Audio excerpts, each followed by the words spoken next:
స్థానిక కోరుకొండ రోడ్లో రామకృష్ణ మఠానికి దగ్గరలో ఈ కెనాల్ చూడండి ఒకసారి ఎంత దారుణంగా ఉందో. కారుతో సహా పొరపాటున ఏమైనా ఆదమరిచి ఉంటే వెళ్ళిపోతుంది. అంటే అంత పెద్ద డ్రైన్.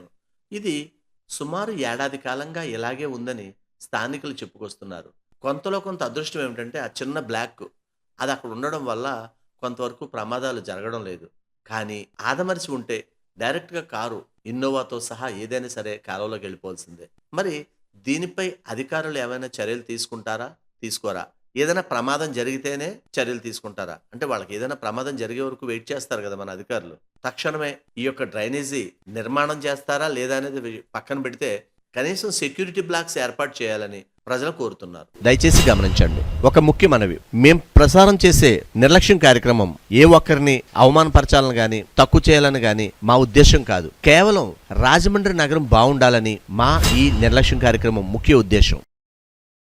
ఇలాంటి చాలా ఉన్నాయి, ఇంకా దాచాం కుప్పలు కుప్పలుగా.